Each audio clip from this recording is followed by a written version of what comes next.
ભાઈશ્રીના મુલાકાત પહેલી વખત થઈ અમારા ઘરે, જે એના પાવન પગલાં પડ્યા 15 જાન્યુઆરી 2018માં.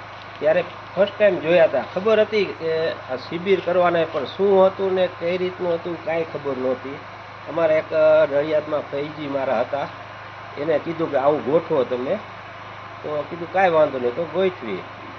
પણ જોયા નહોતા ભાઈશ્રીને, એને કોઈ દી મળ્યા નહોતા. પહેલી જ વખત આપણા ઘરે પગલાં દીધા ને તઈ એમ જોયું કે ભાઈ આ રીતનું 4 દિવસની શિબિર હતી. ખબર પડી કે આધ્યાત્મિક કેને કહેવાય. ત્યાં સુધી કાંઈ ખબર જ નહોતી કે આધ્યાત્મિકનો હોય ને નહોતો ખબર આપણે.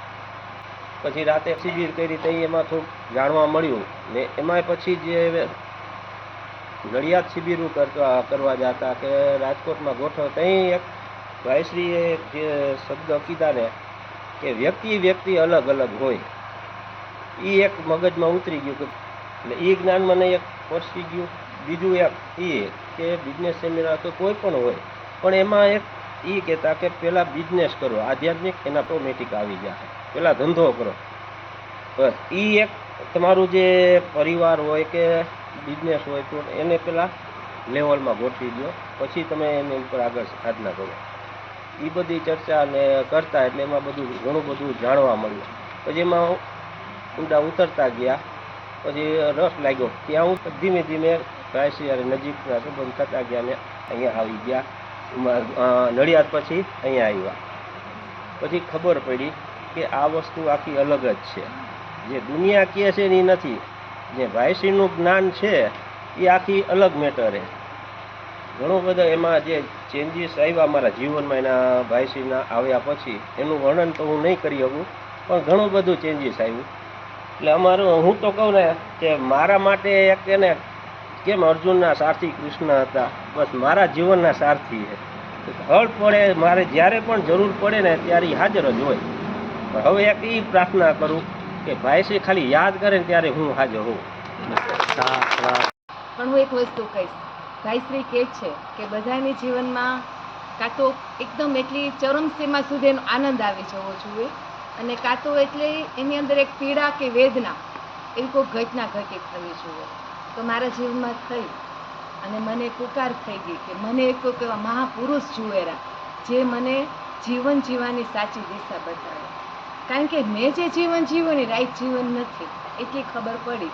અને ભાઈશ્રી અમારા જીવનમાં આવ્યા. મેં એની પહેલાં એક ગુરુ ગીતા વાંચી હતી. એમાં ગુરુ અને શિષ્ય વિશે ઘણું બધું હતું. એટલે એક મારી અંદર જિજ્ઞાસા હતી કે મારે હવે શિષ્ય જ બનવું છે. હું બેસ્ટ પત્ની બની, બેસ્ટ દીકરી બની, મમ્મી બની, બધું વહુ બધું જ બની ગઈ, બેન પણ બની, પણ હવે મારે એક શિષ્ય બનવું છે. એટલે એક મારી અંદર તાલાવેલી હતી, પણ હું એવા ગુરુને શોધતી હતી. મને ભાઈશ્રી કહેતા હતા એ તારાબેન, તમને આ બધું ઇઝી મળ્યું છે ને, એનું મહત્ત્વ તમને અત્યારે નહીં સમજાય, પણ જીવન જેમ તમે જીવશો અને બધા મનુષ્યના સંપર્કમાં આવશો ત્યારે ખબર પડશે.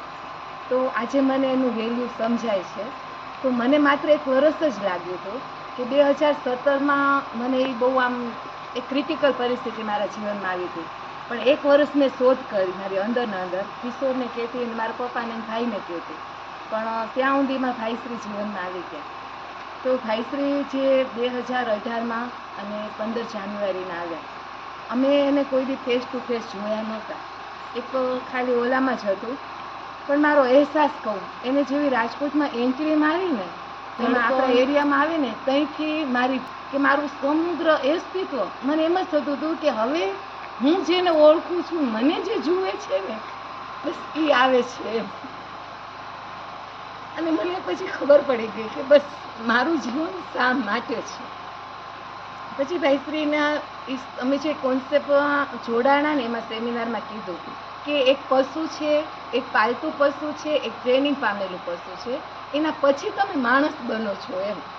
તો એનામાં તો ખબર પડી ગઈ કે આપણે કઈ કેટેગરીમાં છીએ. એને મનુષ્યની 7 કેટેગરી બતાવી. પછી ભાઈશ્રીને એમ થઈ ગયું એટલું સરસ નકશો તો કોઈ ના બતાવી શકે. અને બીજું એક પોઈન્ટ હતું કે એને એક મસ્ત કીધું કે આપણે એક અંદર નથી. બધા એમ કહે છે કે હું છું, પણ આપણી અંદર ઓછામાં ઓછા 150 લોકો છે. હું એક તારા નથી, તારાની આજુબાજુ 150 લોકો છે, ત્યારે તારા છે. તો મને એમ થયું મારી અંદર મારે જોવું કેમ, કે મારે કેવી રીતે હું ને ઓળખવું, હું શું છું. અને ભાઈશ્રીએ મસ્ત કીધું હતું, 6 વર્ષનો કોન્સેપ્ટ છે. તમે 6 વર્ષ જો વિધિવત જોડાવ ને તો હું તમને અમુક લેવલ સુધી પહોંચાડી દઉં અને અંદર એક અવસ્થા અને સ્થિરતા પણ નિર્માણ કરી દઉં. અને દુનિયાનો કોઈ એવો ગ્રંથ નહીં હોય, કોઈ એવું નોલેજ નહીં હોય કે જે તમારી પાસે ન હોય. તો મને એમ થયું આટલી જો ચેલેન્જ કોઈ આપણી સામે મારતું હોય અને તે પણ ખાલી આમ 20-25 જણા વચ્ચે નહીં, અમારે ત્યાં 150-200 વચ્ચેના સેમિનાર વચ્ચે એને ચેલેન્જ મારી હતી. તો ભાઈશ્રી કીધું નાના નાના લક્ષ્ય તમે બનાવો. તો ત્યારે જ મેં મનમાં લક્ષ્ય બનાવ્યું. જો ભાઈશ્રી આવી ચેલેન્જ મારતા હોય ને તો મારે જોવું હોય કે 6 વર્ષમાં બનાવે છે કે નહીં. એટલે મેં મારી અંદરથી મેં એ સંકલ્પ લઈ લીધો કે હું 6 વર્ષ તો જોડાઈ જ જઈશ. પછી આપણે ઘરમાં કીધું ને આપણી ફરજ, કર્તવ્ય અને પછી અધિકાર આવે.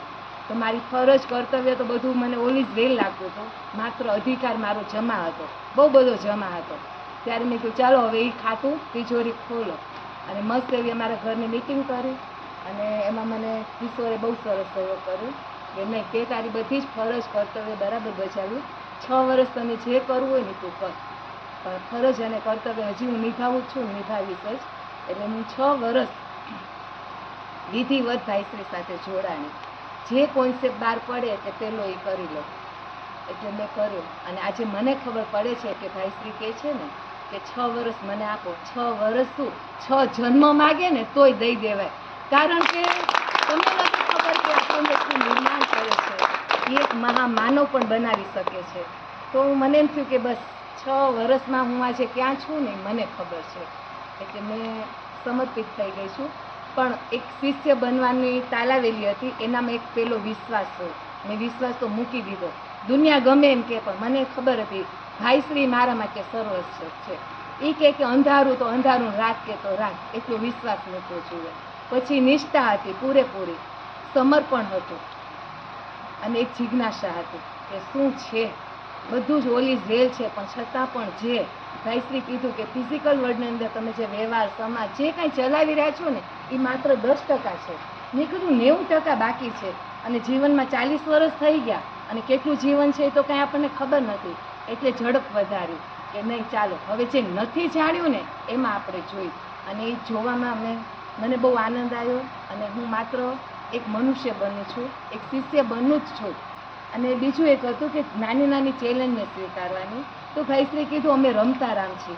ખરેખર આ અહમ બ્રહ્માસ્મિમાં જે ભાઈશ્રીએ રાસ ખોલ્યા ને એ કોઈ દિવસ મારી સામે નહોતા ખોલ્યા. આજે મને બધી ખબર પડી કે ભાઈશ્રી કોણ છે. હું કહેતી જેમ આજે આ છોકરી પહેલી વહેલી મળીને કીધું ને કે કાંઈક અલગ છે, તો મારા મોઢામાં એક જ વસ્તુ રહેતી કે ભાઈશ્રી તમને ખબર નથી તમે કોણ છો. તો કે હું કોણ છું બધાની સામે હું બોલતી, બેનશ્રીને ખબર જ છે.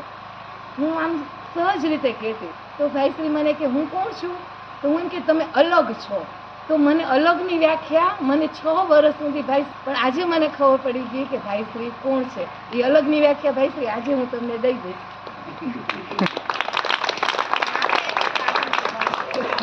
ભાઈશ્રી કહેતા ને કે 6 વર્ષમાં માણસને બદલાવી અને અમુક સ્ટેજ ઉપર લઈ જાય. આ પહેલું મોડલ છે. 6 વર્ષમાં ક્યાંય પહોંચાડી દે. 6 વર્ષ પહેલા ક્યાં હતી. અને પછી ભાઈશ્રી એક વસ્તુ સરસ કીધી અને એમ બધા અમે કહેતા હતા કે મારી આગળ અને પાછળ કોઈ બેનર નથી કે કોઈ બેકગ્રાઉન્ડ નથી. તો મને ઘણા બધા લોકોએ કીધું કે મારામાં આવ બધાએ કીધું.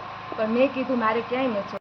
મેં કીધું મારે ક્યાંય ન જવું. પણ મારા આવા શુભચિંતકો, પરિવારવાળા, સમાજવાળા ઘણા લોકોએ મને કીધું કે ત્યાં કોઈ ઇમારત નથી અને જો તું તારા ત્યાં જઈશ ને તો તું ક્યાંક ફેંકાઈ જઈશ. જે લોકો મને એમ કહેતા હતા કે તારા શ્રી ભાઈશ્રીની આગળ પાછળ કાંઈ નથી, એનો કોઈ આધાર નથી, એની કોઈ નીવ નથી, તો હું આજે તમને બધાને કહું છું કે શ્રી ભાઈશ્રી જે નીવ બનાવવા માંગતા હતા તે નીવ બની ગઈ છે. અને જે લોકોએ તેલ જોઈ અને તેલની ધાર પણ જોઈ, પણ અફસોસ છે કે એ લોકો રહી ગયા છે. જેને જીવનને જાણવું હોય, જેને જીવનની અલ્ટિમેટ રિયાલિટીને જાણવી હોય ને તો તેને સાહસ તો કરવું જ પડે છે. એટલે તો કહેવત છે ને કે માહી પડ્યા તે મહાસુખ માણે રે, દેખન હારા દાજી રે. માહી પડ્યા એ મહાસુખ માણે રે, દેખન હારા દાજી રે. એટલે કે મને એવા ઘણા લોકો મળ્યા છે કે જે મને જોઈને દાજી રહ્યા છે. કારણ કે પોતે એવું કશું જ કંઈ કરી શકતા પણ નથી અને એટલી એનામાં હિંમત પણ નથી, કારણ કે એ લોકો કાયર છે અને કાયર લોકો માટે આ વિચારધારા તો છે જ નહીં. અહીં તો હિંમતવાળાનું જ કામ છે.